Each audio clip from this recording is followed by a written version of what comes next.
عليكم ورحمة الله وبركاته. إن الحمد لله نحمده ونستعينه ونستغفره ونعوذ بالله من شرور أنفسنا ومن سيئات أعمالنا.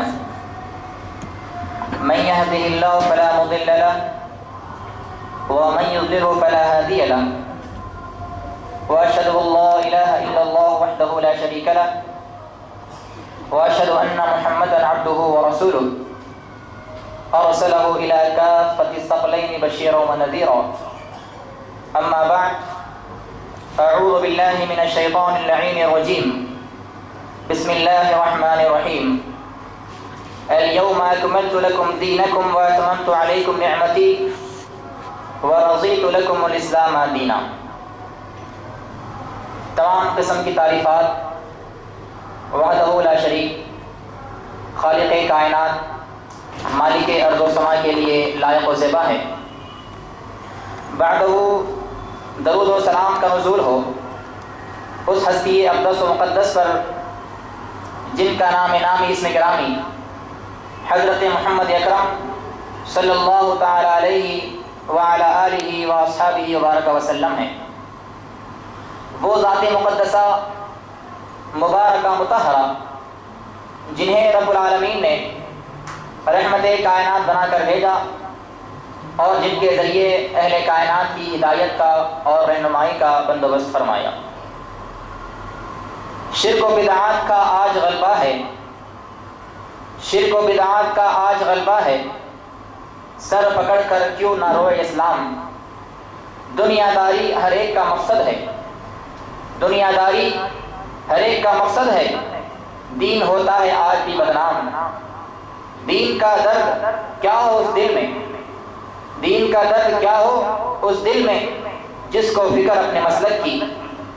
کیوں نہ مردہ ضمیر ہو ان کا، کیوں نہ مردہ ضمیر ہو ان کا، کھاتے ہیں جو کمائی قبروں کی.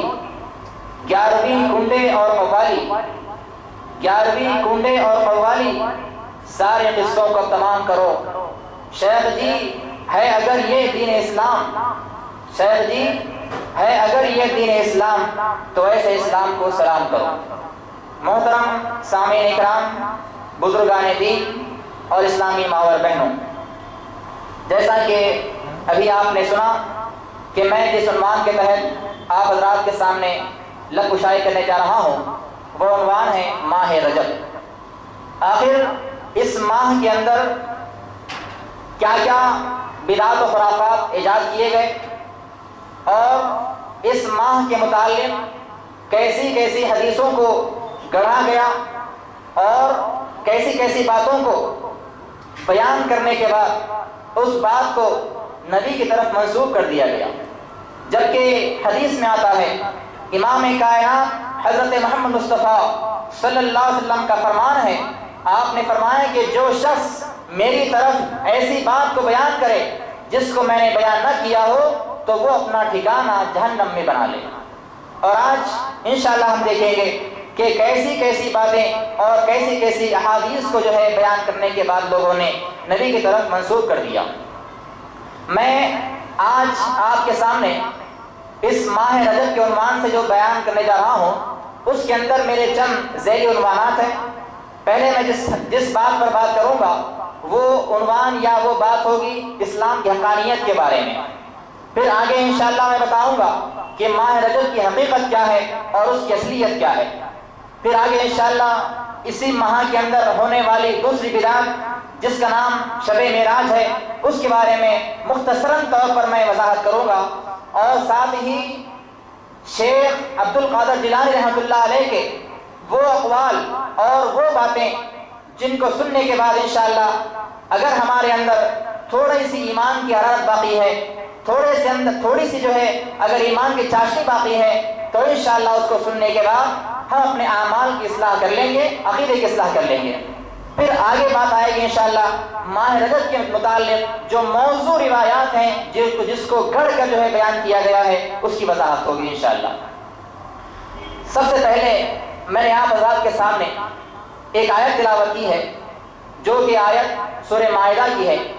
اللہ تعالیٰ فرماتا ہے الیوم اکملت لکم دینکم، وَأَتْمَمْتُ عَلَيْكُمْ نِعْمَتِي وَرَضِيتُ لَكُمُ الْإِسْلَامَ دِينًا، کہ اے محمد صلی اللہ علیہ وسلم آج کے دن میں نے تمہارے لیے اس دین کو مکمل کر دیا، کامل کر دیا، اور وَأَتْمَمْتُ عَلَيْكُمْ نِعْمَتِي، اور میں نے اپنے انعامات کو تمہارے اوپر پورا کر دیا، وَرَضِيتُ لَكُمُ الْإِسْلَامَ دِينًا، اور میں تم سے راضی ہوا صرف اور صرف دین اسلام کے ذریعے۔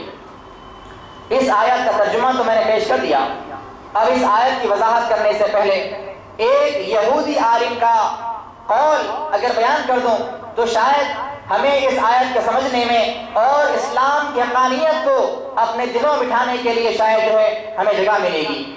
خلیفہ دوم حضرت عمر بن خطاب رضی اللہ تعالیٰ عنہ کے دور خلافت کے اندر ایک یہودی عالم ان کے پاس آتا ہے اور کہتا ہے کہ یہ آیت الیوم اکملت لکم دینکم، یہ آیت اگر ہمارے دین میں نازل کی جاتی تو ہم اس دن کو عید کے دن منا لیا کرتے تھے۔ جس دن یہ آیت کریمہ نازل کی گئی، اگر یہ آیت ہمارے دین کے بارے میں اترتی آسمان سے نازل کی جاتی تو ہم اس اترنے والے دن کو یوم العید مناتے تھے۔ یہ اس عالم یہودی عالم کا قول ہے۔ اس نے یہ جملہ کیوں کہا؟ اس لیے کہا کہ اللہ تعالیٰ نے ہمارے مذہب کو، یہودی مذہب کو آخری مذہب نہیں کہا۔ ہمارے مذہب کو اللہ تعالیٰ نے ایسا نہیں کہا کہ ہمارا مذہب سارے کائنات کے لوگوں کے لیے مسلط کر دیا گیا ہے، بلکہ اللہ نے فرمایا تو کس کے بارے میں فرمایا؟ اسلام کے بارے میں فرمایا۔ اور کس نبی کے تعلق سے فرمایا؟ وہ نبی ہیں ہمارے آپ کے آخری آقا حضرت محمد مصطفیٰ صلی اللہ علیہ وسلم کے بارے میں۔ تو یہ اس آیت کا احساس، اس کی حساسیت، اسلام کی حقانیت ایک یہودی عالم کو ہو گئی، لیکن بدقسمتی سے ہم مسلمانوں کو اس کے بارے میں محسوس احساس نہ ہو سکا۔ ہم نے آیت کو پڑھی، ترجمہ بھی سن لیا، اور شاید کتنی مرتبہ اس آیت کو سنا ہوگا، اسے پڑھا ہوگا اور اس کو سماعت کیا ہوگا، لیکن نہ ہم نے کبھی اپنے اعمال کی اصلاح کی، نہ عقیدے کی اصلاح کی ہے۔ اس آیت اللہ فرماتا ہے کہ دین اسلام کامل کر دیا گیا، اب اس کے اندر کسی ایک حرف کی یا کسی ایک چیز کی اضافے کی گنجائش باقی نہیں ہے، اسے کامل کہا جاتا ہے۔ اگر ایک مکمل پیالہ بھرا ہوا ہو پانی سے یا دودھ سے، میں کہوں گا کہ یہ مکمل بھرا ہوا ہے پانی یا دودھ سے، اب ایک قطرہ بھی اس میں ڈالا جائے گا تو وہ دودھ یا پانی گر جائے گا اس پیالے سے، اسے مکمل کہا جاتا ہے۔ اور اسلام بھی ایسا ہی مکمل دین اللہ نے اسے قرار دیا ہے۔ اور آج ہمارا حال کیا ہے؟ ہم کہتے تو ہیں اسلام مکمل ہے، ہمارا نظریہ تو ہے اسلام مکمل ہے، عقیدے کی جب بات آتی ہے، عمل کی جب بات آتی ہے تو بے شمار بدعات و خرافات ہمارے ذہنوں میں گردش کرتے ہیں، اور ہمارے اعمال کے اندر ان خرافات کو ہم نے جگہ دی ہے۔ نماز اتنی بابرکت اور عظیم عبادت ہے کہ جب کبھی نبی کائنات علیہ السلام پر کوئی مصیبت آیا کرتی تھی تو آپ نماز کے ذریعے اللہ کی بارگاہ میں آتے تھے اور سوال کیا کرتے تھے۔ یہ وہ نماز ہے، اور ہم نے نماز کو چھوڑ دیا، اس کے مقام پر ہم نے فاتحہ، درود اور بے شمار بدعات و خرافات کو ہم نے ایجاد کر لیا ہے۔ اور اس کے علاوہ حج بیت اللہ کا فریضہ اتنا عظیم فریضہ ہے کہ حدیث میں آتا ہے کہ اسلام کے جو 5 بنیادی ارکان ہیں، ان 5 بنیادی ارکان میں سے ایک رکن حج بیت اللہ ہے۔ نبی نے فرمایا کہ اسلام کے 5 بنیادی ارکان میں سے ایک رکن حج بھی ہے، جس کے پاس استطاعت ہے وہاں تک پہنچنے کی، اسے چاہیے زندگی میں ایک مرتبہ حج ضرور کرے، اس کا فریضہ ہے، اس پر واجب ہے وہ چیز۔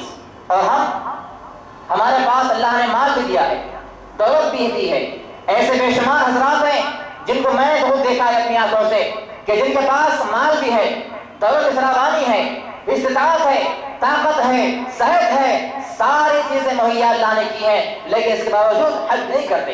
کہاں جاتے ہیں حج کے علاوہ؟ اجمیر شریف، گلبرگہ شریف، داتا گنج، پٹن وغیرہ وغیرہ بے شمار جہاں جو ہیں ایسی خرافات کی جگہ ہیں جہاں پر جانے سے ہمارا ایمان بھی چلا جاتا ہے اور ہم اسلام سے نکل جاتے ہیں۔ تو آج ہم نے اسلام کو کامل سمجھا، اسلام کو کہا کہ اسلام مکمل دین ہے، اس کے اسلام کے بارے میں کہا کہ اسلام ایسا دین ہے کہ اس کے بعد اب کوئی دین نازل نہیں کیا جانے والا ہے۔ ہم نے کہا کہ اسلام کے آنے کے بعد کسی اور مذہب کی ہمیں ضرورت نہیں ہے، لیکن یہ ساری باتیں، یہ ساری دعوے زبانی ہیں ہمارے۔ عمل کی جب بات آتی ہے تو ہم ایسے ایسے اعمال جو ہے کیا کرتے ہیں، اور ہم نے ایسے بے شمار اعمال کو بنا لیا ہے جو خود ساختہ ہیں، یعنی قرآن و حدیث کے اندر ان اعمال کے بارے میں کوئی بات موجود نہیں ہے۔ ہم نے خود سے اپنے حساب سے اور اپنے عقیدے کی بنیاد پر اپنے ذہن کے حساب سے اعمال کو تلاش کیا ہے، ہم اسے کیے جاتے ہیں، جسے خود ساختہ اعمال کہا جاتا ہے۔ علامہ حالی نے بہترین جملہ کہا ہے، کہا کہ مزاروں پہ دن رات نظریں چڑھائیں، مزاروں پہ دن رات نظریں چڑھائیں، شہیدوں سے جا جا کے مانگے دعائیں، نہ توحید میں اس سے کچھ خلل آئے، نہ توحید میں کچھ اس سے خلل آئے، نہ ایمان بگڑے نہ اسلام جائے۔ یہ ہمارا اسلام ہے۔ اب بات آئی ہے رجب کے متعلق، تو یہ رجب بھی اس ماہ کے اندر کی جانے والی بدعت سب سے بڑی بدعت ہے، جسے ہم کہتے ہیں کنڈے، رجب کے کنڈے جسے ہم کہا کرتے ہیں۔ یہ ایک بدعت خبیثہ ہے جس کو رائج کرنے کے پیچھے آج ہم جان لیں گے کہ انشاءاللہ کہ اس کو رائج کرنے میں اور اس کو امت مسلمہ کے اندر عام کرنے کے اندر کس کا ہاتھ ہے، اور کون سی جماعت، کون سا گروہ، کون سی جمعیت کار فرما ہے جس نے ایسی بدعات و خرافات کو جو ہے مسلمانوں کے اندر جنم دیا اور اسے جگہ دیا ہے۔ ویسے عام طور پر مسلمانوں کے درمیان، مسلمانوں کے اعمال کے اندر دو قسم کے فاتحہ مشہور ہے، ایک رجب کا فاتحہ اور دوسرا ربیع الثانی کے مہینے میں 11ویں کے نام پر فاتحہ۔ ویسے تو بہت سارے مسلمان ہر ماہ کی 11 تاریخ کو 11 منایا کرتے ہیں، لیکن خصوصیت کے ساتھ جو 11 مناتے ہیں وہ ہے ربیع الثانی کی 11 تاریخ کو۔ خیر، میرا آج کا عنوان ہے ماہ رجب اور اس کے متعلق ہونے والی بدعات۔ تو تاریخ کی بات ہے، بہت ہی نکتے اور بہت ہی پوائنٹ کی باتیں انشاءاللہ بیان کروں گا، اور بہت ہی میں نے اسے بہت ہی کوشش کے ساتھ بڑی محنت سے اسے جمع کیا ہے تاکہ امت مسلمہ کے اندر یہ بات عام ہو جائے کہ بدعات و خرافات جو جنم لیتی ہمارے پاس وہ کہاں سے آتی ہے، اور اس کے پیچھے جو ہے کس کی جو ہے کارستانی ہے، کس کی سازش ہے۔ شروع اسلام جب ہوا تھا، جب اسلام کا آغاز ہوا تھا، تو اسلام کے آغاز کے بعد اسلام کی حقانیت کو محسوس کرتے ہوئے، اسلام کی مٹھاس کو محسوس کرتے ہوئے، اسلام کی چاشنی کو محسوس کرتے ہوئے بہت سارے یہودیوں اور عیسائیوں نے اسلام قبول کیا تھا۔ یہ بات ہم سب جانتے ہیں، بہت سارے مسلمان یہ بات جانتے ہیں، ہمیں یہ بات معلوم ہے کہ اسلام کے اندر جو ہے بہت سارے یہودی داخل ہو چکے تھے اور بہت سارے عیسائیوں نے، کرسچنوں نے اسلام کو قبول کیا تھا، لیکن انہیں اسلام قبول کرنے والوں میں بہت سارے مسلمان ایسے ہی تھے جنہوں نے اسلام قبول تو کیا تھا لیکن صرف ظاہری اسلام قبول کیا تھا۔ ان کا باطن، ان کا دل یہودی مذہب پر رائج تھا، اور وہ دل سے جو ہے اسلام کو نہیں مانا کرتے تھے، بلکہ ظاہری طور پر اسلام کو لباس انہوں نے اوڑھ لیا تھا، اور ظاہر میں سمجھتے تھے ہم کہ مسلمان ہیں، لیکن ان کا باطن، ان کا نظریہ مکمل طور پر یہودی نظریہ ہوا کرتا تھا۔ اور یہ کیوں کیا؟ جنگ خیبر، غزوہ خیبر کے نام سے ایک بہت ہی عظیم الشان جنگ ہوئی تھی، جس کو حضرت رضی اللہ عنہ نے جو ہے فتح کیا تھا، ان کے ہاتھ پر وہ جنگ ہوئی تھی۔ خیبر جو مقام تھا، مکمل کا مکمل مقام، پورا کا پورا علاقہ یہودیوں کا تھا۔ وہاں سے مسلمانوں نے یہودیوں کو مار بھگایا، وہاں سے ان کا خاتمہ کیا گیا، انہیں شکست دی گئی، ان کے بے شمار نوجوانوں کو جو جنگ کرنے کے قابل تھے قتل کر دیا گیا، اور ان کی عورتوں کو غلام بنا لیا گیا، ان کو شکست کا سامنا دیکھنا پڑا ہے۔ اس کے علاوہ خیبر کے بعد ایک اور جنگ ہوئی جس کا نام جنگ قادسیہ رکھا گیا ہے۔ قادسیہ کی جنگ کے اندر بھی جو ہے بہت سارے یہودیوں کو مارا گیا اور بہت سارے یہودیوں کو جو ہے ختم کیا گیا ہے۔ چنانچہ انہی جنگ کا بدلہ، انہی لوگوں کا بدلہ، ان لوگوں کا انتقام یہودیوں کے دلوں میں بس گیا تھا، اب سوچتے تھے، پلاننگ کیا کرتے تھے کہ کیسے مسلمانوں سے ہمارے لوگوں کا بدلہ لیا جائے اور کیسے ان سے جو ہے ہمارے خون کا بدلہ لیا جائے۔ اسی انتقام کی آگ میں ان لوگوں نے یہ طریقہ اختیار کیا اور کیا کیا، اسلام کو لباس اوڑھا، اسلام کا لباس اوڑھا، بظاہر کلمے کو جو ہے زبان سے ادا کیا، بظاہر کلمے اقرار کیا، بظاہر نماز پڑھنے والے بن گئے، بظاہر جو ہے سجدے کرنے والے بن گئے، لیکن ان کا اصل جو ہے وہ یہودی جو ہے دین پر قائم تھا، ان کا باطن یہودی پر قائم تھا، اور ان کا جو سربراہ تھا، ان کا جو سردار تھا، یہودیوں کا جو سپہ سالار تھا، جس کا نام تاریخ کے اندر عبداللہ بن سبا ملتا ہے، یہ اصل میں سب سے بڑا سرغنہ ہے اسلام کو جو ہے بدنام کرنے میں اور اسلام کے اندر بے شمار رواج اور بدعات کو لانے کے اندر اس کا بڑا ہاتھ ملتا ہے۔ اور یہ کون ہے؟ یہودیوں کا سربراہ، یہودیوں کا سردار تھا، جس کا نام عبداللہ بن سبا تھا۔ نام عبداللہ ہے، نام عبد الرحمن، نام اسماعیل، نام ابراہیم، لیکن کام سارے یہودیوں کے وہ لوگ کیا کرتے تھے۔ تو غرض ایسا انہوں نے جو ہے پروپیگنڈا کیا اور طریقہ اختیار کیا کہ جس سے اسلام کے اندر بگاڑ پیدا کیا جائے۔ جو اسلام خالص تھا، جو اسلام مکمل طور پر پاک و صاف تھا، کیسے اس اسلام کو جو ہے گندا کیا جائے اور کیسے اس اسلام کے اندر جو ہے باطل افکار کو، باطل نظریات کو جو ہے لایا جائے، انہوں نے پلاننگ کی۔ اور اس کے علاوہ چنانچہ انہوں نے کیا کیا، اہل بیت کی آڑ لی۔ تو سب سے پہلے اہل بیت کی آڑ لی، کہا کہ محمد صلی اللہ علیہ وسلم کے گھر والے ہمارے لیے عزت والے ہیں، ہمارے لیے ان کی تقریر کرنا ضروری ہے، ہمارے لیے ان کا جو ہے ان کی عزت کرنا، ان کی جو ہے ان کی خیر خواہی کرنا ہمارا فرض بنتا ہے۔ اس طرح انہوں نے مسلمانوں کے درمیان میں اہل بیت کا پہلے آڑ لیا۔ اس کے بعد اولیاء، بزرگان دین اور بے شمار جو نیک لوگ تھے جن کا نام اللہ رب العالمین نے قرآن میں بیان کیا، جن کے بارے میں حدیث میں آتا ہے کہ یہ اعمال کرنے والے لوگ اللہ کی بارگاہ میں متقی اور پرہیزگار ہیں، ایسے متقیوں اور پرہیزگاروں کے آڑ میں ان لوگوں کا نام لے کر مسلمانوں کے درمیان میں عقائد کو رائج کر دیا گیا، اور ایسے طریقے سے جو ہے مسلمانوں میں عقائد کو گاڑ دیا گیا، نظریہ جو ہے رائج کیا گیا کہ عوام تو عوام، بے شمار علماء، بے شمار مخصوص قسم کے جو لوگ ہوتے ہیں عوام الناس کے اندر، جن کے بارے میں لوگ سمجھتے ہیں کہ یہ ہمارے رہبر ہیں، رہنما ہیں، وہ لوگ محسوس نہ کر سکیں کہ اسلام کیا ہے اور جو ہے نقل چیز کیا ہے اس کے اندر۔ اس طریقے سے بہت ہی باریک طور پر جو ہے اسلام کے اندر جو ان لوگوں نے ملاوٹ کر دی۔ اس کے علاوہ اب ایک اور بات یہودیوں کے بارے میں، شیعوں کے بارے میں، یہ بات بنیادی ہے، وہ بات یہ ہے کہ یہودی اور شیعہ لوگ کام ان کا کرتے ہیں اور لیتے ہیں مسلمانوں سے۔ ان کا کام ان کا بنتا ہے، یہودیوں کا اور شیعوں کا، لیکن وہ کام کون کرتے ہیں؟ ہم مسلمان کرتے ہیں۔ جن کو نہیں معلوم ہے یہودیت کیا ہے، جو نہیں جانتے شیعت کیا ہے، جو نہیں جانتے رافضیت کیا ہے، یہ لوگ ان کا کام کیا کرتے ہیں۔ جیسے غزوہ خیبر میں مسلمانوں نے یہودیوں کے سردار جو ان کا بڑا سرغنہ تھا مرہب، اسے مار دیا۔ اور سب سے پہلی مثال ہم کیسے یہودیوں کے کام کرتے ہیں اس کی پہلی مثال دینے جا رہا ہوں انشاءاللہ، کہ ہم نے مسلمانوں نے جو اسلام پر چلنے والے تھے، ہمارے ویسے نہیں تھے بلکہ مکمل اسلام پر چلنے والے، ادخلوا فی السلم کافہ پر جو ہے عمل پیرا مسلمان تھے، اور الیوم اکملت لکم دینکم آیت کی تفسیر سمجھنے والے مسلمان تھے۔ ایسے مسلمانوں نے یہودیوں کے سردار مرہب کو قتل کر دیا، اور جس وقت وہ قتل کیا گیا وہ محرم کا مہینہ تھا۔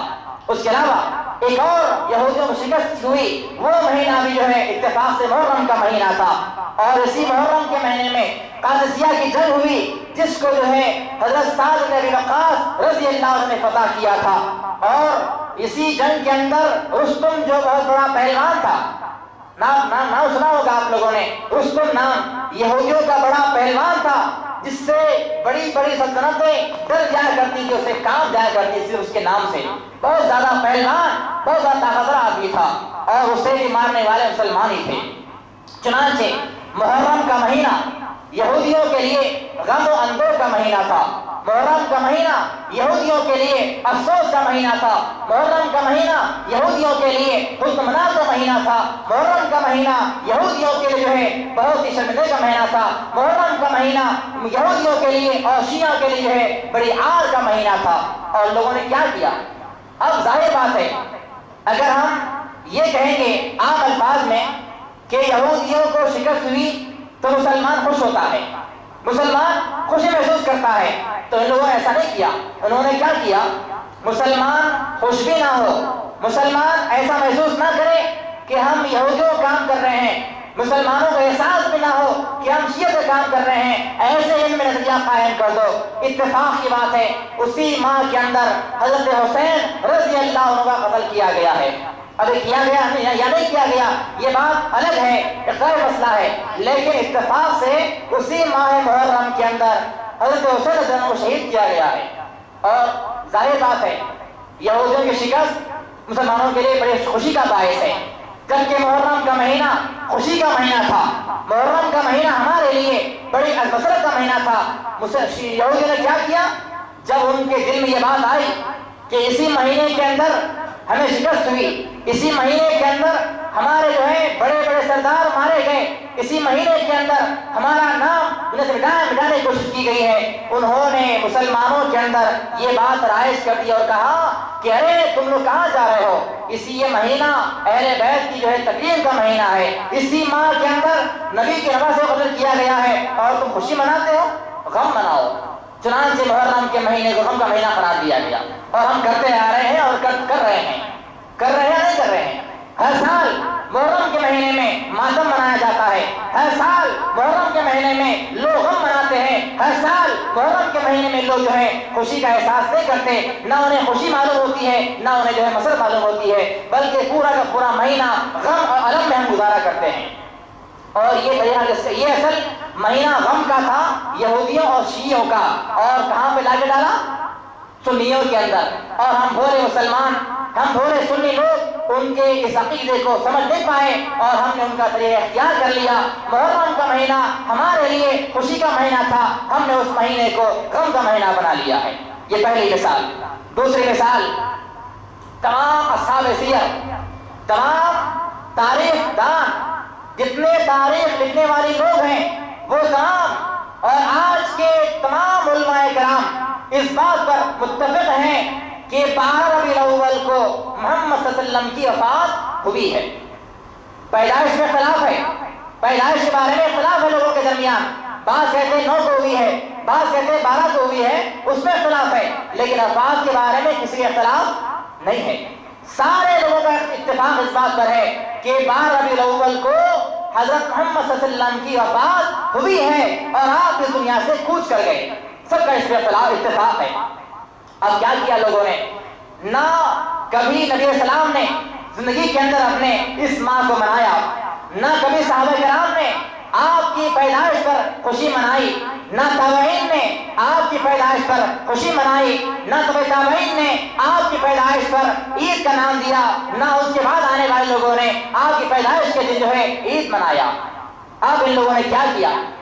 نبی السلام کی وفات کے بعد 5ویں 6ٹھی صدی میں 500 سال اور 600 سال گزر جانے کے بعد ان لوگوں نے حیات النبی کا نام دیا، نبی کی زندگی کا نام دیا، اور کہا کہ محمد صلی اللہ علیہ وسلم جو ہے بہت بڑے اور بہت ہی عظیم پیغمبر تھے، ان کی وفات نہیں ہو سکتی ہے، ان کا انتقال نہیں ہوا ہے، بلکہ وہ زندہ ہیں۔ یہ نام کس نے دیا حیات النبی کا؟ یہودیوں اور شیعوں نے دیا۔ اور کیوں دیا؟ اس لیے دیا کہ اس ماہ کے اندر اور اس تاریخ کو جو ہے ہمارے قائد اعظم، ہمارے پیغمبر اعظم، ہمارے نبی، ہمارے آقا کے بارے میں جو ہے ہم ان کی وفات کے دن خوشی منائیں۔ نعوذ باللہ من ذالک۔ کیا کوئی آدمی یا کیا کوئی جماعت، کوئی گروہ اپنے قائد کی وفات کے دن خوشی مناتی ہے؟ نہیں مناتی ہے۔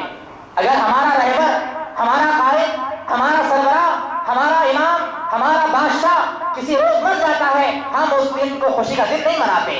لیکن یہودیوں نے سازش کی، شیعوں نے سازش کی اور کہا کہ محمد صلی اللہ علیہ وسلم وفات نہیں پائے ہیں بلکہ وہ زندہ ہیں، اور 12 ربیع الاول ان کی میلاد کا دن ہے، ان کی پیدائش کا دن ہے۔ اسی وقت سے جو ہے ہماری آنکھوں پر پٹی باندھی گئی، ہماری آنکھوں پر جو ہے حیرت نبی کا جو ہے لیبل لگا دیا گیا، اور ہم وہاں سے اسی دن کو جو ہے عید میلاد نبی کے نام سے مناتے ہیں، اور ساری کائنات کے اندر، سارے مسلمانوں کے اندر بڑے دھوم کے ساتھ نبی کے وفات پر جشن منایا جاتا ہے۔ کتنی عظیم اور کتنی خطرناک، کتنا قوی عمل ہے یہ۔ ایک نبی جس نبی کے ذریعے ہم اللہ کی بارگاہ میں شفایاب ہونے والے ہیں، ایک ایسا نبی جس کے ہاتھوں سے ہمیں حوض کوثر کا پانی ملنے والا ہے، ایک ایسا نبی جس کی شفاعت کے بعد ہی ہمارے اعمال تولے جائیں گے، ایک ایسا نبی جو ساری کائنات کے لوگوں کے لیے امام اور رہبر بنا کے بھیجا گیا تھا۔ اس نبی کے وفات کے دن، اس نبی کے موت کے دن ہم نے جو ہے خوشی منائی، ہم نے مسرت منائی، اور ہم مناتے ہیں، اور ہر سال یہ عمل جاری اور ساری ہے۔ اب آئیے آج کے ٹاپک کے متعلق رجب کی کنڈیں اور یہاں کی یہ بدعت جو ہے کہاں سے شروع ہوئی اور کیسے جو ہے اس کو ایجاد کیا گیا ہے۔ 22 رجب، 22 تاریخ ماہ رجب کی اور سن 60 ہجری کا واقعہ ہے۔ 22 رجب سن 60 ہجری کا واقعہ ہے کہ 22 رجب سن 60 ہجری کو ایک عظیم الشان اور جلیل القدر صحابی کا انتقال ہوتا ہے۔ وہ صحابی، وہ قائد، وہ خلیفہ، وہ امام جس کے موت کے بعد جو ہے ساری امت اپنے آپ کو یتیم محسوس کرنے لگ گئی، ساری امت یہ محسوس کرنے لگ گئی کہ ہم یتیم ہو گئے، ہم بے سہارا ہو گئے۔ وہ خلیفہ، وہ امیر معاویہ رضی اللہ عنہ کہ جن کے خلافت کے اندر دور خلافت راشدہ جو ہے قائم کر دیا گیا تھا، جن کی خلافت کے اندر انصاف قائم ہو چکا تھا، جن کی خلافت کے اندر مسلمانوں کا بول بالا، اسلام کا بول بالا عام ہو چکا تھا، جب ان کا انتقال ہوا تو وہ دن 22 رجب تھا اور سن 60 ہجری تھی، اور ایک ایسا نبی کا ماننے والا، ایک ایسا نبی کا پیروکار، ایک صحابی جو خلیفہ بھی تھا، امام بھی تھا، قائد بھی تھا، رہبر بھی تھا، اور مسلمانوں کو اور اسلام کو سربلندی کرنے میں بہت بڑا ہاتھ رکھنے والا تھا، اس قائد کا انتقال ہوتا ہے۔ جب اس کا انتقال ہوتا ہے تو مومنوں کی زبان کڑوی ہو جاتی ہے، ہمارے زبانوں پر جو ہے کڑواہٹ آ جاتی ہے، تو یہودیوں اور شیعوں نے اس کڑواہٹ ختم کیا اور 22 رجب کو جو ہے ہمیں کھیر اور مٹھائیوں کے ذریعے ہمارے منہ کو میٹھا کر دیا۔ یہ بھی سازش یہودیوں کی ہے، اور کیوں کیا؟ اس لیے کیا کہ امیر معاویہ رضی اللہ تعالیٰ عنہ نے جو ہے بہت سارے یہودیوں کو اور بہت سارے شیعوں کو قتل کیا تھا، ان کا قتل عام کروایا تھا۔ اسی لیے بدلے کی آگ میں، حسد کی آگ میں، جلن کی آگ میں، انتقام کی آگ میں ان لوگوں نے ان کی وفات کے دن کو جو ہے خوشی کا دن منایا، اور خود نہیں منایا بلکہ مسلمانوں کے اندر یہ بہت ہی چالاکی سے جو ہے رائج کر دیا، اور یہ کہا کہ یہ جو ہے امام جعفر صادق کے نام پر جو ہے ہم کوڑے بھرتے ہیں اور فاتحہ پڑھتے ہیں۔ انشاءاللہ اور بات آگے آنے والی ہے کہ جعفر صادق رحمت اللہ علیہ کون ہے، ان کا اس ماہ سے کیا تعلق ہے، ابھی بات آئے گی، اور ایسی بدعات کو ہم نے اختیار کر لیا ہے۔ جب بات ہم کرتے ہیں کہ بدعات کو کرنا نبی نے جو ہے اس سے سختی سے منع کیا ہے، بدعات مت کرو، خرافات مت پڑھو، جو اسلام خالص ہے، جو اسلام پاک و صاف تھا اسے اختیار کرو، تو ہمارے بارے میں لوگ کہتے ہیں کہ مر گیا مردود فاتحہ نہ درود، یہ جملے لوگ کہا کرتے ہیں، یہ وہابی ہیں، یہ لہابی ہیں، یہ فلاں جماعت ہے، یہ فلاں جماعت ہے۔ جو بات حق ہے وہ حق ہے، ہاں آپ جو ہے وہابی کہو، لہابی کہو، مر گیا مردود کہو، فاتحہ درود کہو، یہ جملے کہنے سے حق حق رہے گا اور باطل باطل رہے گا، نہ باطل حق ہو سکتا ہے نہ حق باطل ہو سکتا ہے۔ اس کے علاوہ شیعہ اور یہودیوں کی سازش اس طرح جو ہے مسلمانوں میں رائج کر دی گئی۔ شیعوں کا عقیدہ، اب یہاں پر اور بات آئے گی انشاءاللہ بتاؤں گا کہ شیعوں کا عقیدہ، ان کے جو بنیادی عقائد ہیں ان عقائد میں سے ایک عقیدہ ہے امامت کا عقیدہ۔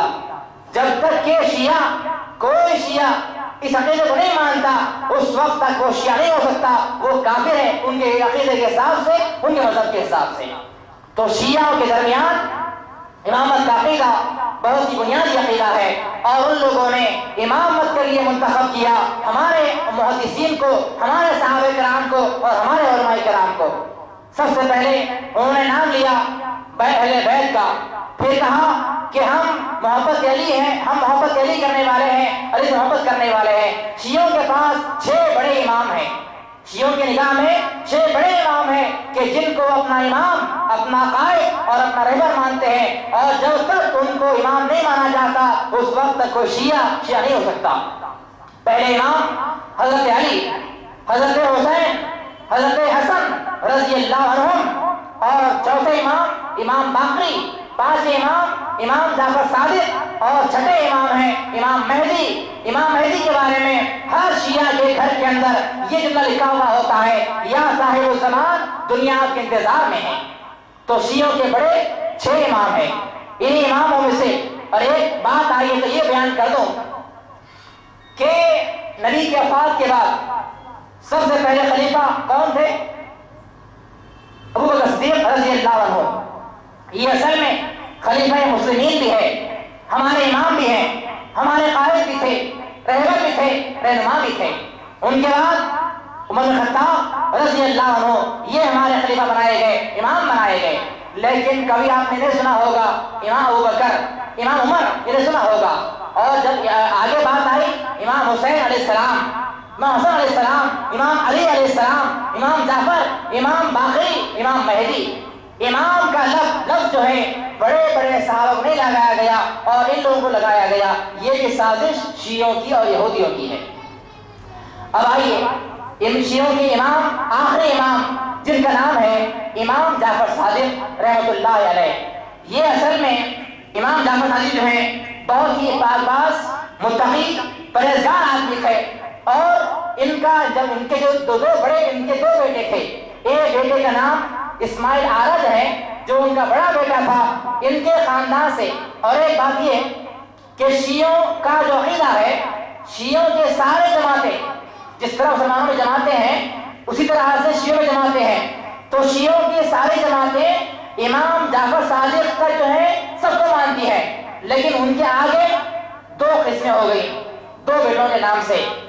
پہلے بیٹے کا نام اسماعیل عارج ہے، ان کے نام سے قبیلہ بنا، خاندان بنا، جن کا نام اسماعیل یا گروہ ہے، جنہیں بوہری کہا جاتا ہے۔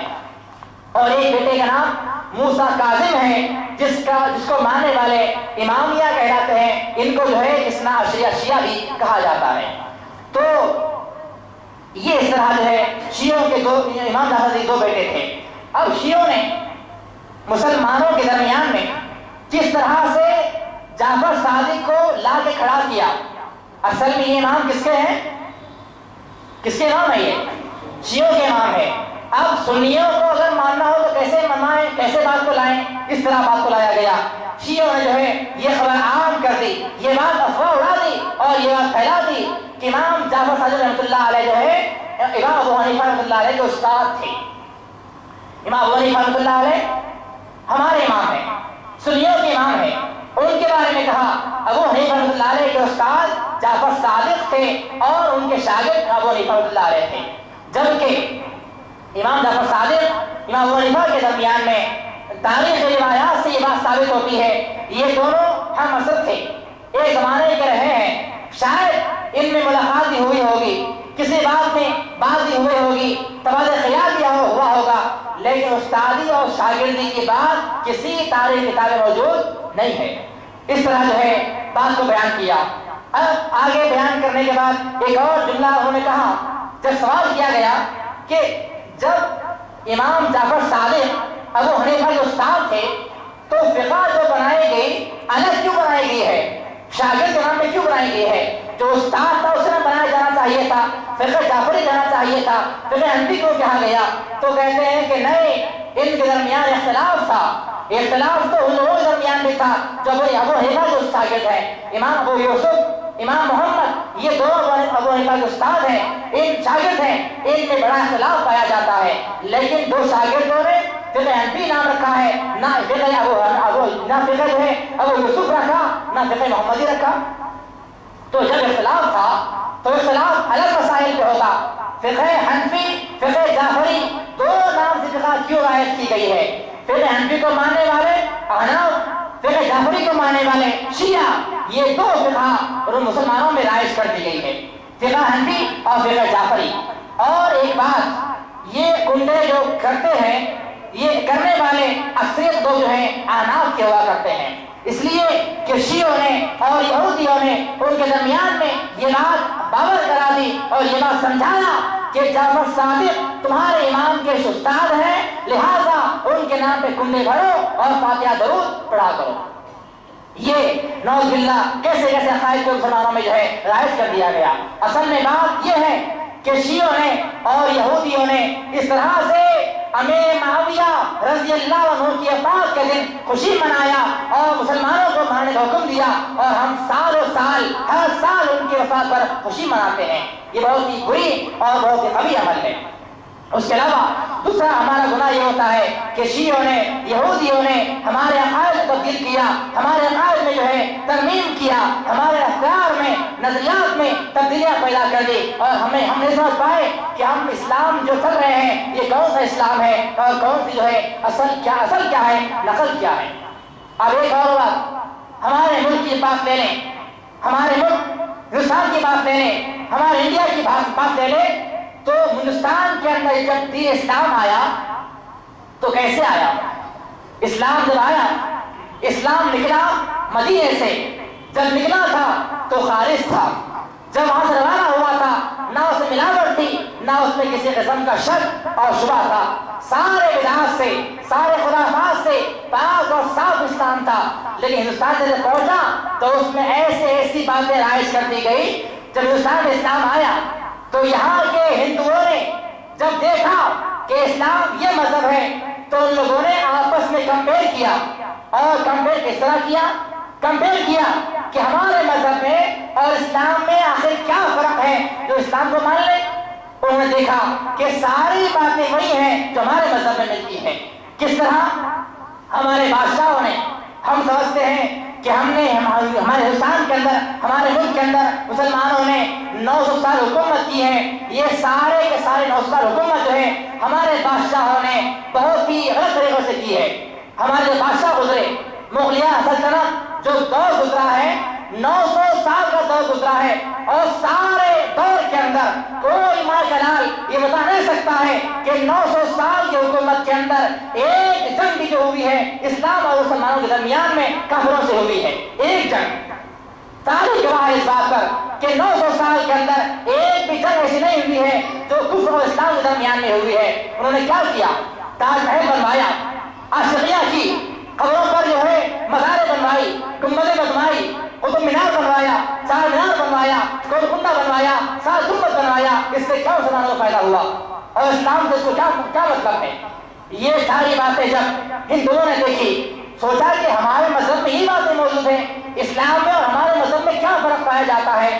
ہم بھی جو ہے کاشی جاتے ہیں، متھرا جاتے ہیں، بنارس جاتے ہیں، وارانسی جاتے ہیں، مسلمان اجمیر جاتا ہے، گلبرگہ جاتا ہے، اور جو ہے داتا گنج جاتا ہے، پاکپٹن جاتا ہے، ان میں ہم میں کیا فرق ہے؟ ہندو لوگ بھجن گاتے ہیں، ہم مسلمانوں کے اندر قوالیاں ہیں، ان کے پاس مورتیوں کی پوجا ہے، ہمارے پاس علم و جھنڈوں کی پوجا ہے، ان کے پاس مندر ہیں، ہمارے پاس درگاہیں ہیں، ان کے پاس آشرم ہیں، ہمارے پاس خانقاہیں ہیں، ان کے پاس دیوالی ہے، ہمارے پاس شب برات کی پھلجھڑیاں ہیں، ان کے پاس دیوتاؤں کی پوجا سندور لگائی کی جاتی ہے، اور ہمارے پاس جو ہے اولیاء اللہ کو داتا بنایا جاتا ہے، ان کے پاس دیوتا ہے، ہمارے پاس داتا ہے۔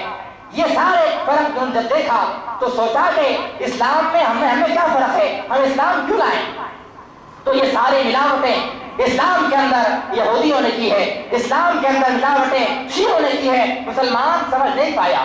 ایک اور حقیقت بیان کروں گا تو انشاءاللہ ہمارے عقائد، ہمارے نظریات کھل جائیں گے۔ ستیہ نارائن کتھا، نارائن کون ہے؟ نارائن کون ہے؟ نہیں معلوم؟ نارائن ہندوؤں کا بھگوان ہے۔ نارائن کون ہے؟ ہندوؤں کا دیوتا، ہندوؤں کا بھگوان ہے۔ ستیہ نارائن کتھا، ستیہ مانے سچا، نارائن نام ہے، کتھا کے مانے کہانی، ستیہ نارائن کتھا، سچے نارائن کی کہانی، جعفر صادق کی کہانی۔ جعفر نام ہے، صادق مانے سچا، کہانی۔ ہم نے کیا فرق رہا؟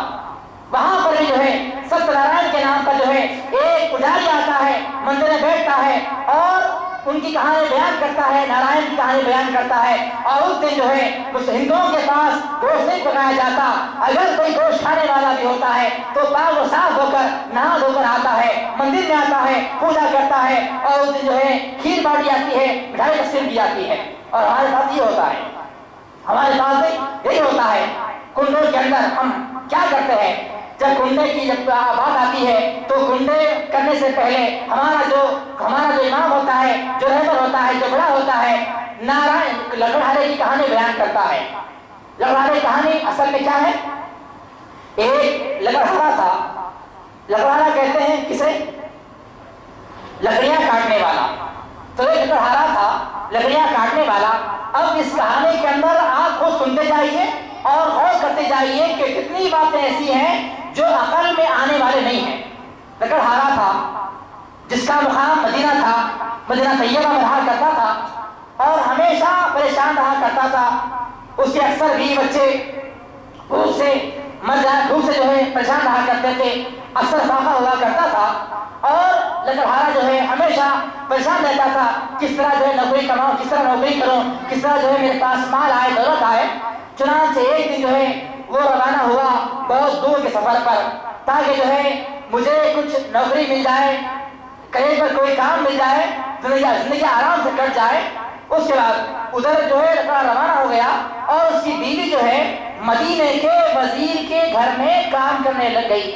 مدینے کے اندر جبکہ نہ کوئی وزیر رہا نہ کوئی بادشاہ رہا ہے آج کی تاریخ تک، مدینے کی سرزمین پر نہ کوئی بادشاہ رہا نہ کوئی وزیر رہا تو خلیفہ رہا، امام رہا اور گورنر رہا، نہ وزیر رہا نہ کوئی امام رہا۔ تو بیان کیا جاتا ہے کہ مدینے کے وزیر کے گھر میں اس لکڑہارے کی بیوی جو ہے جھاڑو دیا کرتی تھی۔ ایک مرتبہ جھاڑو دے رہی تھی کہ امام جعفر صادق کا وہاں سے گزر ہوا ان کے ساتھیوں کے ساتھ۔ وہاں پر وہ ٹھہر گئے اس بیوی کے جہاں پر جھاڑو دے رہی تھی، اور ٹھہرنے کے بعد اپنے لوگوں سے سوال کیا، ہمراہیوں سے، ساتھیوں سے سوال کیا کہ اے میرے ساتھیوں آج جو ہے کون سا دن ہے؟ تو ان لوگوں نے کہا کہ آج رجب کی 22 تاریخ ہے۔ انہوں نے کہا کہ آج کے دن جو شخص پریشان ہے، مشکل میں ہے، حاجت مند ہے، اگر آج کے دن نئے کنڈے لائے گا، نئے کنڈے لانے کے بعد کھیر بنائے گا، پوریاں بنائے گا اور میرے نام پر فاتحہ پڑھے گا اور میرے نام لے کر اللہ سے دعا کرے گا تو اللہ اس کی مراد پوری کرے گا اور اسے خزانہ مل جائے گا، اس کو مالدار ہو جائے گا۔ یہ جملہ کہا اور روانہ ہو گئے۔ اس کے بعد جیسے اس کی بیوی نے سنا، فوری جو ہے بازار گئی، نئے کنڈے خرید کے لائی، کھیر بنائی گئی، پوریاں بنائی اور منت مانگی اور کہا کہ اے اللہ، میں امام جعفر صادق کے وسیلے سے دعا کرتی ہوں کہ میرا شوہر 12 سال سے غائب ہے، وہ صحیح سلامت واپس آ جائے اور جب واپس آئے تو اس کے پاس خزانہ ہو، اس کے پاس مال دولت ہو۔ اب ادھر کیا ہوا؟ اس کی اس نے جو کنڈے بھرے تھے، کرشمہ جو ہے کرامت رونما ہو گئی۔ ادھر جو لکڑہارا 12 سال سے در کی ٹھوکریں کھا رہا تھا، اچانک اسے خزانہ مل جاتا ہے اور خزانہ لے کر جو ہے مدینہ آتا ہے۔ اس کے بعد مدینہ آنے کے بعد وزیر کے محل کے سامنے ان دونوں نے جو ہے ایک بہت بڑا گھر تعمیر کیا، بہت بڑا محل تعمیر کر دیا۔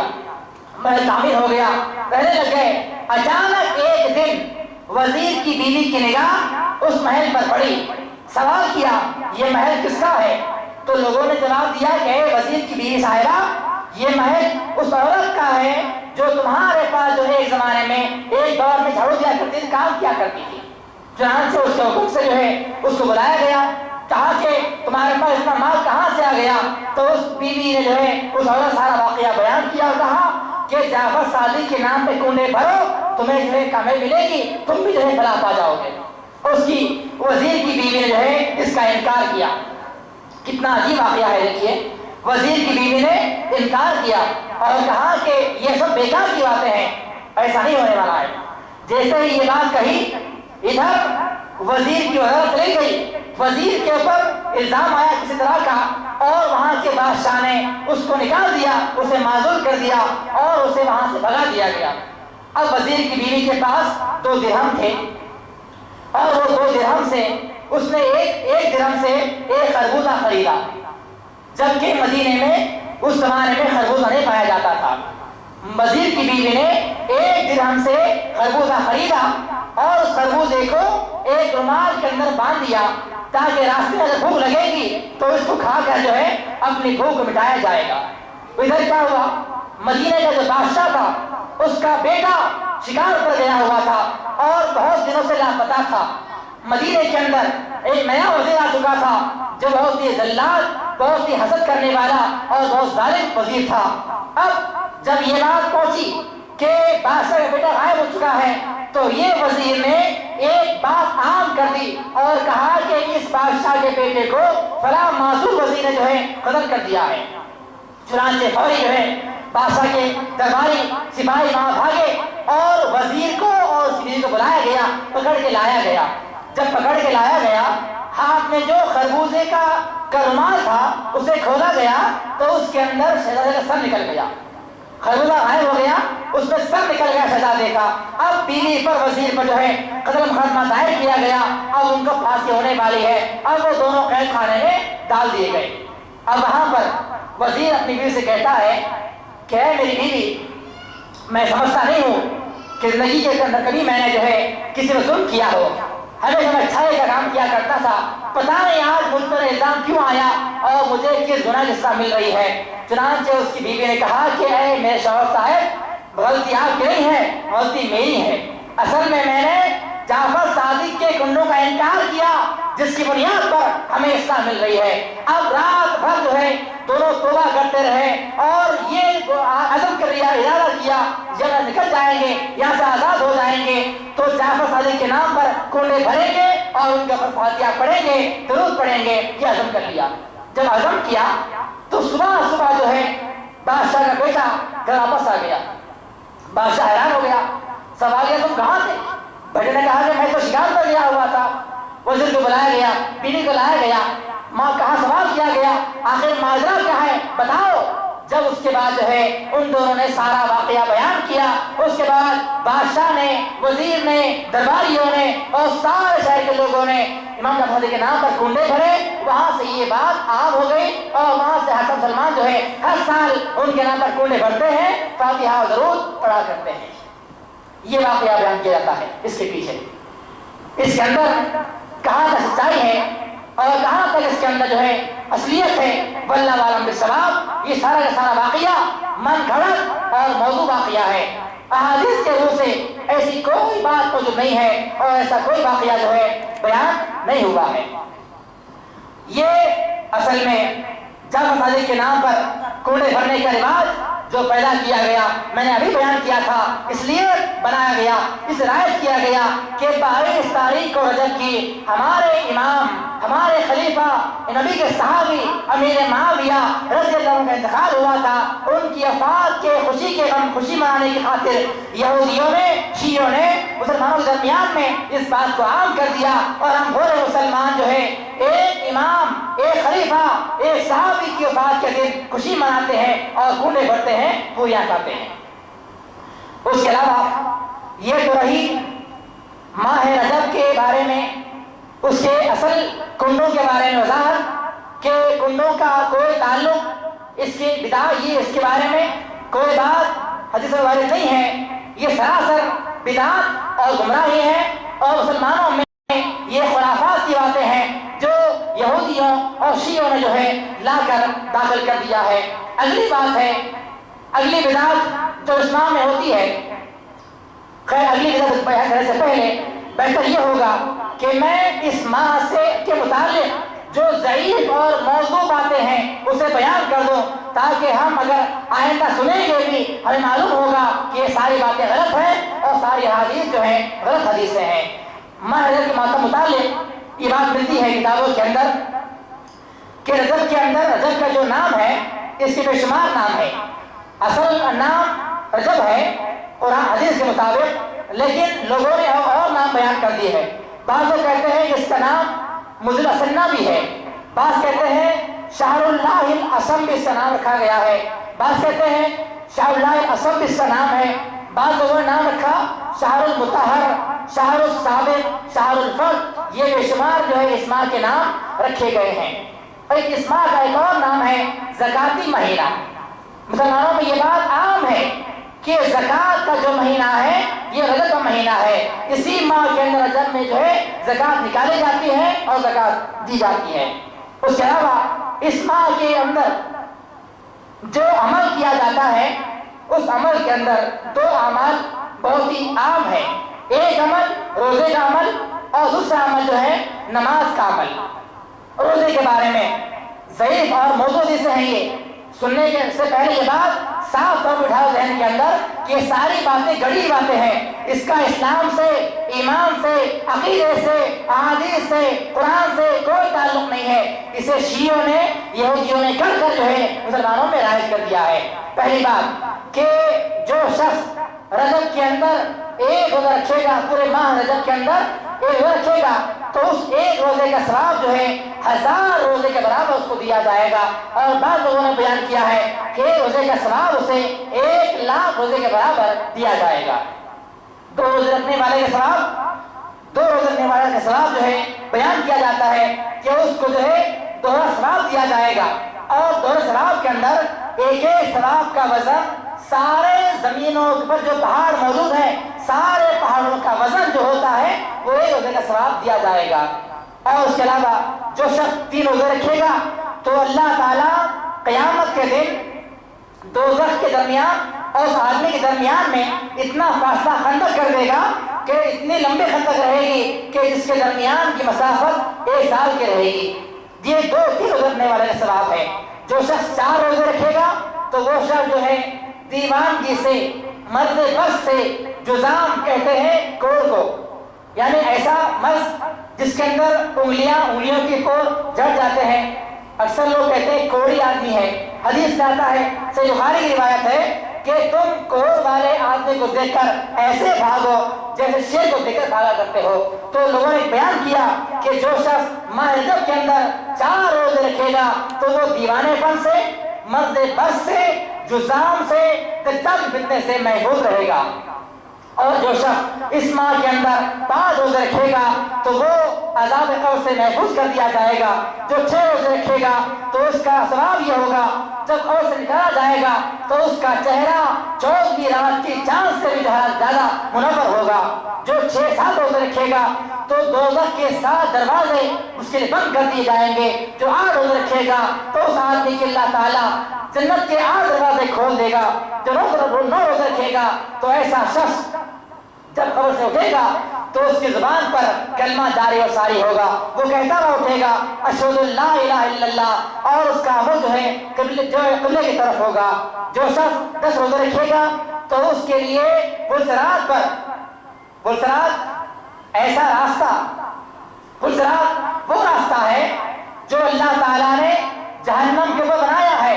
حدیث میں آتا ہے کہ وہ راستہ تلوار سے تیز اور بال سے زیادہ باریک راستہ ہے، اور اس کے اوپر گزرنے والا شخص اگر ایمان والا رہے گا تو اچھی طرح گزر جائے گا. بیمار ہوگا، گنہگار ہوگا تو جس کے جتنے گناہ ہوں گے ان گناہوں مطابق جو ہے اس راستے پر کٹتا جائے گا، جہنم میں گرتا جائے گا. تو لوگوں نے بیان کیا کہ جو شخص جو ہے ماہ رجب کے اندر 10 روزے رکھے گا تو اللہ تعالیٰ اس رات پر جو ہے اس کے لیے جو ہے راستہ ہموار کر دے گا، ایک پل بچھا دے گا، ایک فرض داخل کر دے گا کہ تاکہ جو ہے وہ آدمی آسانی سے گزر جائے. اور اس کے علاوہ جو شخص اس ماہ کے اندر 11 روزے رکھے گا تو قیامت کے دن جو ہے سب سے زیادہ بہتر آدمی اللہ کے بارگاہ میں وہی رہے گا. دیکھیے ان حدیثوں میں کتنی باتیں ایسی ہیں کہ جن کو بیان کرنے کے بعد، جن کو سننے کے بعد بھی جو ہے ہمارے ایمان کے اندر جو ہے ہراس ڈال ہوتی ہے. ہمارا ایمان مضبوط ہے تو ہمارے جسم پہ جو ہے کھڑے کھڑے ہو جاتے ہیں. سب سے ساری کائنات کے اندر یہ سوال آپ لوگوں سے ہے کہ ساری کائنات کے اندر، سارے انسانوں کے اندر سب سے افضل، سب سے بہتر آدمی کون ہے؟ یقیناً سارے لوگوں کا جواب یہ ہوگا کہ ہمارے رب کے آقا روزوں میں سب سے افضل، سب سے بہتر ہے۔ اور یہاں پر کیا بیان کیا گیا کہ جو شخص رجب کے مہینے میں 11 روزے رکھے گا وہ قیامت کے دن سب سے بہتر ہوگا۔ یہ بات ناممکن ہے۔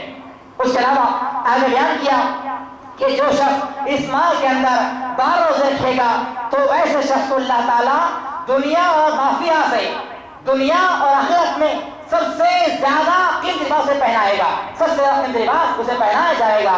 اور جو شخص 13 روزے رکھے گا تو وہ شخص جو ہے اللہ کے عرش کے سائے میں ہوگا، اور نعوذ باللہ جو ہے وہاں اس کے لیے دسترخوان بچھایا جائے گا اور وہ آرام سے کھاتے بیٹھے گا، اور سارے لوگ جو ہے پریشان رہیں گے، پریشان اور غم میں رہیں گے۔ یہ رہا 13 روزے کے بارے میں۔ آگے اور حدیث ہیں جو 14 روزے رکھے گا اس کی کیا فضیلت ہے، جو 15 روزے رکھے گا اسے میں نے بیان نہ نوٹ کیا نہ اسے بیان کرنے کی گنجائش ہے۔ بہرحال لوگوں نے جو ہے ایسی ایسی باتوں کو بیان کر لیا اور گھڑ لیا ہے۔ ایک اور حدیث کے بارے میں آتا ہے، لوگوں نے کہا کہ جو شخص اس ماہ کے اندر صدقہ دے گا، خیرات کرے گا تو اللہ تعالیٰ اس کو جہنم سے اس طرح دور کر دے گا جیسے کہ کوے کا بچہ گھونسلے سے اڑنے کے بعد چلا جاتا ہے اور اڑتا ہی رہتا ہے۔ حدیث بیان کی لوگوں نے، حدیث موضوع ہے، منگڑت ہے۔ یہ حدیث کس کی ہے؟ یہودیوں اور شیعوں کی حدیث ہے۔ انہوں نے بیان کیا کہ جو شخص ماہ رجب میں جو ہے یہ صدقہ خیرات کرے گا تو اللہ تعالیٰ اس کو دوزخ سے ایسے آزاد کر دے گا، اس طرح دور کر دے گا جیسے کوے کا بچہ جو ہے اپنے گھونسلے سے نکلنے کے بعد اڑ کر دور چلا جاتا ہے اور ساری عمر اڑتا رہتا ہے یہاں تک کہ بوڑھا ہو جاتا ہے پھر مر جاتا ہے۔ بعض لوگوں نے کہا کہ کوے کی عمر جو ہے 500 سال ہے۔ یہ حدیث بیان کی جاتی ہے۔ اور حدیث میں آتا ہے، موضوع حدیث میں آتا ہے کہ رجب کے مہینے میں اگر کوئی ایمان والا مرد یا ایمان والی عورت 30 رکعت نماز پڑھے، اور نماز کیسی پڑھے؟ ہر رکعت میں سورہ فاتحہ کے بعد سورہ فاتحہ 1 مرتبہ اور 3 بار سورہ کافرون اور 3 بار سورہ اخلاص پڑھے گا تو اللہ تعالیٰ اس کو تمام گناہوں سے پاک کو صاف کر دے گا، اور اس کو جو ہے مہینہ بھر روزہ رکھنے کا ثواب دیا جائے گا، اور آئندہ سال جو روزہ رکھنے والے ہوں گے اس میں اس کا نام شمار کیا جائے گا، سال بھر نمازیں پڑھنے والوں میں اس کا نام شمار کیا جائے گا، اس کے نام اعمال میں جو ہے روزانہ اتنا ثواب لکھا جائے گا جتنا ثواب جنگ بدر کے شہید کا ثواب لکھا جاتا ہے۔ نعوذ باللہ من ذالک۔ جنگ بدر جو اسلام اور کفر کے درمیان سب سے پہلی جنگ ہوئی ہے، اس کے بعد لوگوں نے بیان کیا کہ جو شخص نماز پڑھے گا 30 رکعت تو اس کا ثواب اللہ نے ایسے لکھ دے گا جیسے کہ جو ہے بدر کے شہید کا ثواب دیا گیا ہے۔ اور لوگوں نے آگے بیان کیا کہ اس کا اللہ تعالیٰ اتنا اس کو جو ہے ثواب لکھے گا کہ اللہ تعالیٰ ایک روزے کے بدلے جو ہے ہر سال عبادت کرنے کا اس کو ثواب لکھا جائے گا۔ ایک اور حدیث میں بیان کیا جاتا ہے جو موضوع حدیث ہے کہ ماہ رجب میں 1 رات اور 1 دن یعنی پورے 24 گھنٹے ایسے آتے ہیں کہ اگر اس دن جو ہے بندہ روزہ رکھ لے اور اس رات میں قیام کر لے تو اسے 100 سال قیام کرنے کا اور 100 برس جو ہے 100 سال جو ہے روزہ رکھنے کا ثواب دیا جاتا ہے۔ اور نبی نے فرمایا کہ یہ رات ماہ رجب کی آخری 3 دنوں میں سے آتی ہے، اور 2 دن ہیں وہ دن ہیں کہ جس دن جو ہے مجھے نبوت سے سرفراز کیا گیا تھا۔ تو اس طرح موضوع اور حدیث اور جو ہے ضعیف حدیث کو جو ہے مسلمانوں میں بیان کیا گیا اور جو ہے گھڑ لیا گیا تاکہ عام مسلمانوں کو اس کا احساس نہ ہو سکے کہ اصل اسلام کیا ہے اور نقل اسلام کیا ہے۔ اس کے علاوہ انشاءاللہ آخری بات یہ ہوگی کہ اس ماہ کے اندر ایک اور بدعت جو ہے اختیار کی جاتی ہے، وہ بدعت ہے شب معراج کی بدعت۔ معراج کسے کہتے ہیں؟ اللہ تعالیٰ نے آپ اسلام کو آسمان میں اٹھایا تھا اور 7 آسمان کو سیر کرائی گئی تھی، وہاں پر آپ کو نماز تحفہ عطا کیا گیا تھا، وہاں پر آپ کو جو ہے سورہ بقرہ کی آخری آیتیں جو ہے اللہ نے عطا کی تھی، اور اللہ سے ملاقات آپ نے کی تھی، اور اللہ کے سلسلے میں جو ہے سارے عذابات وہاں پر جو مشاہدہ کیا تھا وہاں پر دیکھا تھا۔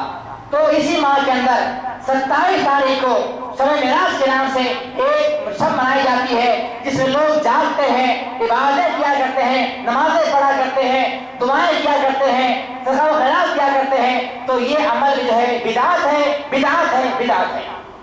حدیث میں آتا ہے، حضرت مائی عائشہ رضی اللہ عنہا اس کے راویہ ہیں، وہ فرماتی ہیں نبی نے فرمایا من احدث فی امرنا ھذا ما لیس منہ فہو رد، کہ کوئی آدمی اسلام کے اندر، دین کے اندر ایسا کام ایجاد کرے گا جس کا ثبوت اس سے نہ ہو تو وہ کام مردود ہے اور کرنے والا اللہ کی بارگاہ میں مردود قرار پائے گا۔ اور شب معراج کی بدعت یہ بھی بدعت ہے، یہ منانے والے لوگ بھی جو ہیں بدعتی ہیں اور اللہ کی نگاہ میں نبی کے فرمان کے مطابق مردود ہیں۔ اور معراج کے دن اللہ تعالیٰ نے آپ کو جو تحفہ عطا کیا تھا وہ تحفہ کیا تھا؟ نماز کا تحفہ تھا۔ نماز کا تحفہ اللہ نے آپ کو عطا کیا تھا۔ نماز کے بارے میں خیر، نماز کی فضیلت، نماز کی عظمت، نماز کی قدر منزلت، نماز کی جو حقیقت ہے ہم سب جانتے ہیں اور ہم کو معلوم ہے، اگرچہ کہ ہم اس میں کوتاہی برتتے ہیں، لیکن نماز کے طریقے کے بارے میں ہمارے پاس حدیث آتی ہیں، ہمارے پاس نبی کے فرامین آتے ہیں، تو ہم کیا کرتے ہیں؟ ہمارا جملہ یہ ہوتا ہے کہ ارے بھائی نبی کی بات تو ہوں گی ایک طرف، لیکن ہمارے امام نے، ہمارے قائد نے، ہمارے ملا نے، ہمارے مفتی نے یہ بات بیان کی ہے۔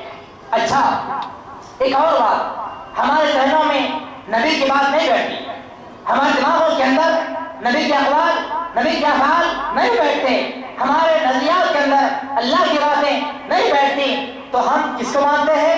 اماموں کو مانتے ہیں، پیروں کو مانتے ہیں، ولیوں کو مانتے ہیں۔ تو چلیے ہم بھی آج انشاءاللہ ایک ولی کی بات کرتے ہیں، ایک پیر کی بات کرتے ہیں۔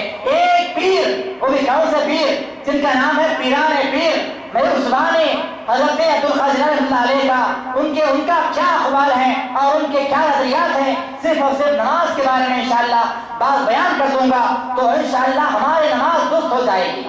اگر ہمارے اندر ایمان ہے اور ہم اگر واقعی طور پر ولیوں کو ماننے والے ہیں، ہم واقعی طور پر پیروں کو ماننے والے ہیں، تو انشاءاللہ اس پیران پیر کے اقوال سے ہماری نماز درست ہو جائے گی۔ ان کی بات ہے، ان کی کتاب کے اندر یہ بات لکھی ہوئی ہے کہ نماز کی جو ہے 25 صورتیں ہیں۔ نماز کا طریقہ جو ہے اس طریقے کے اندر 25 باتیں موجود ہیں۔ غور سے سنیے بات۔ پہلی بات، نماز شروع کرتے وقت دونوں ہاتھوں کا اٹھانا، پہلی بات۔ دوسری بات، رکوع کرتے وقت دونوں ہاتھوں کو اٹھانا۔ تیسری بات، رکوع سے اٹھتے وقت دونوں ہاتھوں کا اٹھانا۔ چوتھی بات، ہاتھ اس طرح اٹھائے جائیں کہ دونوں ہتھیلیاں دونوں کندھوں کے برابر ہو۔ یہ کس کی بات ہے؟ پیران پیر کی بات ہے۔ دونوں ہتھیلیاں دونوں کندھوں کے برابر ہو۔ پانچویں بات، دونوں انگوٹے اور انگلیاں کانوں کے لوڑکی کے پاس اٹھائیں، یہاں تک اٹھائیں، نہ اوپر کریں نہ نیچے کریں۔ چھٹی بات، ناف کے اوپر بایاں ہاتھ ہو، ناف کے اوپر۔ ناف کسے کہتے ہیں؟ نہیں، بمبی کو نہیں بولتے ناف، اکثر لوگ یہ سمجھتے ہیں بمبی کو ناف کہتے ہیں۔ ناف یہاں پر ہوتی ہے، یہاں پر ناف ہوا کرتی ہے۔ اس ناف کے اوپر اگر ناف پر کہا جائے تو ہاتھ یہاں پر آئے گا، ناف کے اوپر کہا جائے تو ہاتھ یہاں پر آئے گا۔ تو پیران پیر نے کیا کہا کہ ناف کے اوپر بایاں ہاتھ ہو اور اس ہاتھ کے اوپر دائیں ہاتھ رکھا جائے۔ ساتھی بات، سجدے کی جگہ پر نگاہ رہے، جب قیام میں ہو تو نگاہ کہاں پر رہے؟ سجدے کی جگہ پر رہے۔ آخری بات، قرات اونچی آواز سے کی جائے۔ جو قرات ہوتی ہے نمازوں کے اندر، عشاء میں، مغرب میں اور فجر میں، وہ اونچی آواز سے پڑھی جائے۔ نبی بات، آمین بلند آواز سے کہی جائے۔ پیران پیر کی بات ہے، یہ میری بات نہیں ہے، نبی کی بات ہے۔ نبی کی بات نہیں ماننا ہے مت مانو، پیران پیر کی بات تو مانو۔ نبی بات ہے، آمین بلند آواز سے کہا جائے۔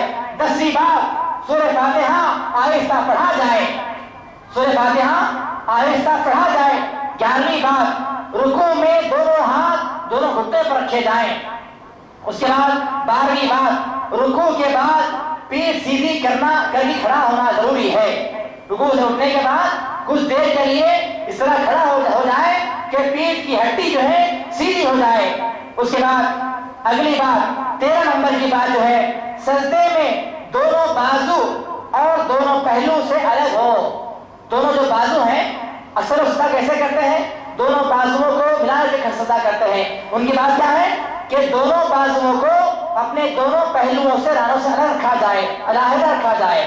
14ویں بات, سجدہ کرتے وقت گھٹنوں کو زمین پر پہلے ٹیکا جائے گا, بعد میں ہاتھ ٹیکا جائے گا. سجدے میں جاتے وقت جو ہے پہلے گھٹنے ٹیکے جائیں پھر ہاتھ ٹیکے جائیں. 15ویں بات, سجدے کے دوران رانوں کو پیٹ اور پسلیاں ٹچ نہ ہو. جو ہمارے خواتین کرتے ہیں اکثر عام طور پر, بالکل سجدہ چپک کے کیا کرتے ہیں ران پسلیاں پیٹ سب چپک جاتا ہے زمین کو. ان کی بات کیا ہے کہ سجدے کے دوران ران پیٹ اور پسلیاں علیحدہ ہو, آپس میں ملے ہوئے نہ ہو. 16ویں بات کہ سجدے کے درمیان سجدے میں دونوں گھٹنوں میں فرق ہونا چاہیے. سجدے کے درمیان میں جب سجدہ کریں تو گھٹنے جو ہوں گے ان میں جو فرق ہونا چاہیے, ملا کے سجدہ نہ کریں گھٹنوں کو. 18ویں بات, سجدے کے درمیان بیٹھتے وقت دونوں پاؤں بچھا کر بیٹھیں. سجدے کے درمیان میں بیٹھنا بھی جو ہے پیرانے پیر کی بات ہے. 19ویں بات, تشہد کے اندر جو ہے سجدے جو ہے اس طرح بیٹھیں کہ اپنا پاؤں بچھا ہوا ہو. 20 نمبر کی بات ہے, تشہد جو آخری تشہد ہوتا ہے تو تشہد میں جو ہے اپنے جوڑوں کے بل جو ہے بیٹھا جائے گا. یہ پیرانے پیر کی بات ہے, کتاب میں ان کے الفاظ موجود ہیں. اس کے بعد 21 نمبر کی بات ہے, اس حال میں بیٹھنا کہ ہاتھ کو بند رکھنا ہے. اس حال میں بیٹھیں کہ ہاتھ بند رکھیں تشہد کے اندر. اس کے بعد 22 نمبر کی بات ہے, بند ہاتھ کی انگلی سے شہادت سے اشارہ کرنا ہوگا. 23 نمبر کی بات, انگوٹھے سے درمیانی انگلی کو ملا کر حلقہ بنایا جائے گا. یہ پورا ہاتھ بند ہوگا اور اس طرح جو ہے حلقہ بنا کر جو ہے اس ہاتھ سے اس انگلی سے اشارہ کیا جائے گا. 24 نمبر کی بات جو ہے, بائیں ہاتھ جو ہے بائیں ران پر رکھا ہوا ہو اور 25ویں بات جو ہے وہ یہ ہے کہ بایاں ہاتھ ران کے اوپر کھلا ہو, بند نہ ہو مٹھی بند, بلکہ کھلا ہوا ہو. دایاں ہاتھ مٹھی بند ہو, حلقہ بنا ہوا ہو, اشارہ انگلی سے کرتا رہے, اور بایاں ہاتھ بائیں ران پر ہو, کھلا ہوا ہو. یہ 25 باتیں بیان کرنے کے بعد انہوں نے آگے جملہ کہا ہے کہ ان شرائط میں سے یہ باتیں جو بیان کر رہا ہوں ایک لفظ بھی جو ہے اللہ گواہ اس بات پر قسم خدا کی کہ ایک لفظ بھی جو ہے میرا نہیں ہے اس کے اندر, یہ سارے الفاظ ان کے لکھے ہوئے ہیں. انہوں نے کہا کہ ان 25 شرائط میں سے کوئی بھی شخص, اگر کوئی شخص کسی شرعی عذر کی بنا پر کسی عذر شرعی کے سوا ترک کر دیتا ہے, یعنی مجبور ہے, ایسا آدمی جس کے ہاتھ نہیں ہے, جس کے پاؤں نہیں ہے, جو نہ ہاتھ ٹیک سکتا ہے نہ اٹھا سکتا ہے, وہ الگ مسئلہ ہے. انہوں نے کہا کہ شرائط میں سے اگر کوئی شخص بھی جو ہے کسی شرعی عذر کے سوا ترک کر دی جائے, چھوڑ دی جائے, تو نماز مکمل نہ ہوگی, اور اگر جان بوجھ کر یا غلطی سے کسی رکن کو چھوڑ دے گا تو اس کی نماز باطل ہو جائے گی, نماز اس کی فاسد ہو جائے گی. تو کس کے جملے ہیں یہ؟ حضرت امام شیخ اور اللہ علیہ کے جو ہے یہ اقوال ہیں اور یہ ان کی باتیں ہیں. تو بہرحال یہ ساری باتیں, یہ ساری جو ہے جو گفتگو تھی اس لیے تھی کہ آج ہمارے درمیان جو شیعوں اور یہودیوں کی سازش کے نتیجے میں جو اسلام آ چکا ہے, جو اسلام بگڑ چکا ہے, اسلام جو پاک و صاف تھا, جس کے اندر ملاوٹ آ چکی ہے, اسے ہم بالکل صاف کر دیں, اسے پاک کر دیں. اور رب کے فرمان کے مطابق الیوم اکملت لکم دینکم, آج کے دن میں تم پر اسلام کو مکمل کر دیا, اسلام کامل کر دیا گیا ہے. نہ اس کے اندر کسی قسم کے اضافے کی گنجائش باقی ہے, نہ اس میں کسی قسم کمی کی گنجائش باقی ہے. اسلام مکمل ہے, اسلام کامل ترین دین ہے. اگر کوئی سمجھتا ہے کہ اسلام کا کوئی پہلو تشنا ہے تو اس کا نظریہ, اس کا عقیدہ باطل نظریہ ہے, باطل عقیدہ ہے. اسلام قیامت تک رہنے والا دین ہے, اور دین اسلام کے اندر کوئی بات تشنا نہیں ہے, کوئی بات باسی نہیں ہے. اسلام نے ساری باتوں کو واضح کر دیا, اسلام نے سارے عقائد کو جو ہے کھلا کھلا بیان کر دیا, اسلام نے سارے افکار کو, سارے عقائد کو عام لوگوں تک پہنچا دیا ہے. ہمارا کام یہ ہے ان عقائد کو مانیں, ان باتوں کو اختیار کریں جو باتیں رب کے قرآن میں ہو, جو باتیں نبی کے فرمان میں ہو, اور ان دونوں کے علاوہ جو باتیں کسی عالم کی ہو, کسی علامہ کی ہو، اس بات نہ مانا جائے گا، نہ اس عمل کیا جائے گا، نہ اسے اختیار کیا جائے گا۔ کوئی کرتا ہوگا، اگر کوئی کرتا بھی ہے تو وہ اسلام سے خارج ہے، ایمان سے اس کا کوئی تعلق نہ ہوگا۔ اللہ سے دعا ہے اللہ رب العالمین جو کچھ بھی کہا گیا ہے کہنے والوں کو، سننے والوں کو اللہ تعالیٰ عمل کا توفیق عطا فرمائے۔ اے اللہ ہمارے اندر، ہمارے عقائد کے اندر، نظریات کے اندر، افکار کے اندر جو بدعات و خرافات ہیں اللہ اس سے ہماری حفاظت فرمائے۔ اے اللہ ہمارے اعمال میں جو کوتاہیاں ہیں اللہ اسے دور فرمائے۔ اللہ تعالیٰ ہمارے اندر جو لوگ عقیدے کے اندر اسلام کے بارے میں ناواقف ہیں، نابلد ہیں، اللہ ان کو اسلام کی سمجھ عطا فرمائے۔ اللہ تعالیٰ ہمارے عمل قبول فرمائے، ہمارے نماز کو قبول فرمائے، اللہ تعالیٰ ہمارے سارے بات قبول فرمائے۔ آمین۔ واقول قولی ھذا استغفر اللہ ولکم۔ السلام علیکم ورحمۃ اللہ وبرکاتہ۔